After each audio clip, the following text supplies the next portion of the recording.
Everybody, this is Chad Ehrlich with Nobody Else's Auto. We've got over 1,100 classic and antique cars in our salvage yard. We've got restored cars, signage, all kinds of really cool gearhead stuff.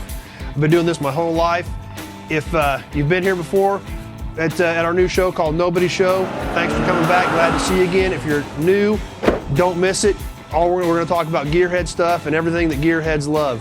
We're going to be on Monday, Wednesday, and Friday at 7 o'clock. Don't miss it. Let's jump into the show and see what we got this week. Hey guys, today we're going to talk about something I personally have an addiction for, porcelain signs. They look awesome, everybody loves them, but as we know, when everybody loves something and the value goes up, the fakes start rolling out. This stuff's coming in from India by the boatload. So, what do you watch for? You got to be careful. Some of these things are getting very, very expensive, and you don't want to go drop a couple grand on something and find out it's a fake. A couple of the key things that we try to watch for, and we'll point out some things on some of my signs over here, is one thing that's really, really becoming very common with signs are something known as strategically placed chips. If we look at my big Texaco over here, this sign is a 1951 dated sign. It's got big chips right here in the red star. It's got chips right smack in the middle of the green T. It's got more chips in the red. Because that's what happened to these signs over the years. They were used, abused, they were in the weather. They were used to patch the side of the barn. They were used to roof the chicken house. That's what they were used for. They were beat up, nobody cared. They were thrown away. Our Oldsmobile sign up here, believe it or not, this sign came out of the dump. The guy that had this sign and had it restored that I got it from found this and a Buick Neon in the dump because they literally hauled them to the dump and threw them in the trash. Now granted, that was 50 years ago, not in today's world, but that's what happened back in the day. So when you look at a lot of these signs and you see these chips where you don't want to see them, honestly, because you don't want to detract from the sign, but that's what happened to them.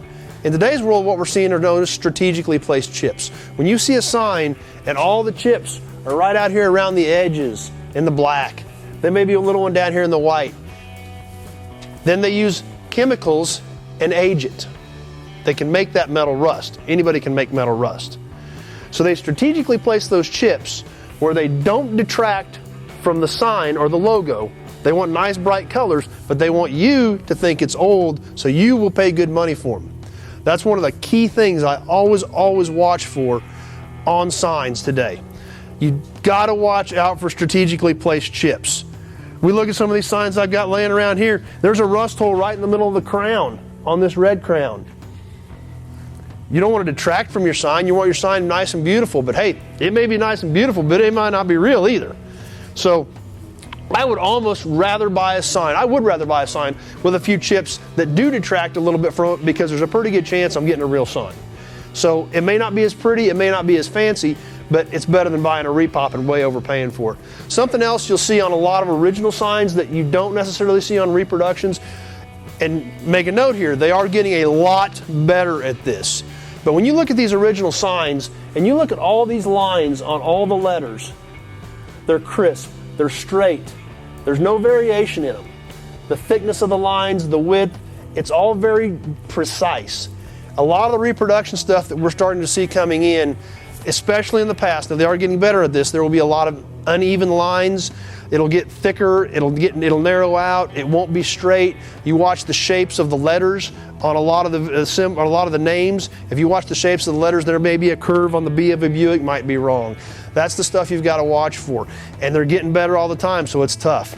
So I hope you guys learned something from this. It's one of our passions. Obviously, we've got an addiction for it, and I've screwed up just like everybody else has.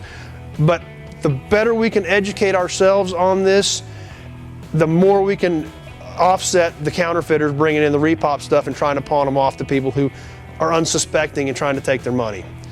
Everybody likes the original stuff. The original stuff is what holds their value. That's what we need to be paying attention to and make sure we're getting the right stuff.